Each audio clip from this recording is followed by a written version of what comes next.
আমি আপনাদের এলাকার সন্তান। আমার দায়িত্ব আপনাদের জন্য কাজ করা এবং আপনাদের দায়িত্ব আমার পাশে থাকা।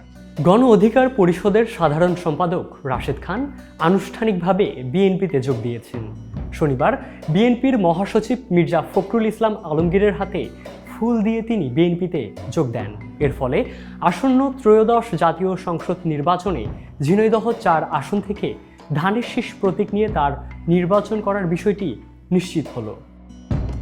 এর আগে যুগপথ আন্দোলনে থাকা শরিকদের সঙ্গে আসন সমঝোতার অংশ হিসেবে ঝিনাইদহ ৪ আসনটি গণ অধিকার পরিষদকে ছেড়ে দেয় বিএনপি। তবে নির্বাচন কমিশনের নতুন নিয়ম মেনে ট্রাক প্রতীক নিয়ে নির্বাচনকে ঝুঁকিপূর্ণ মনে করায় বিএনপির প্রতীকে নির্বাচন করার সিদ্ধান্ত নেন রাশেদ খান।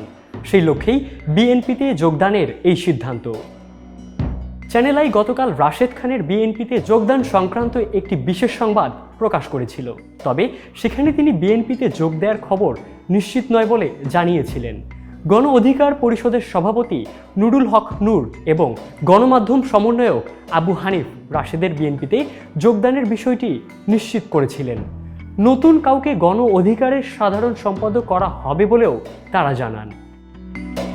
উল্লেখ্য, বিএনপি শরিকদের সঙ্গে সমঝোতার ভিত্তিতে মোট 28টি আসন ছেড়ে দিচ্ছে। এর মধ্যে গত বুধবার সংবাদ সম্মেলনে 10টি আসনে শরিক দলের প্রার্থীদের নাম আনুষ্ঠানিকভাবে ঘোষণা করেন বিএনপি মহাসচিব মির্জা ফখরুল ইসলাম আলমগীর, যার একটি ছিল ঝিনাইদহ ৪ আসন।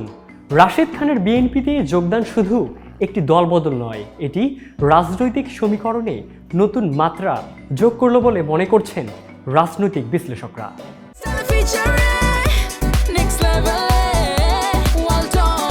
Side by side, free.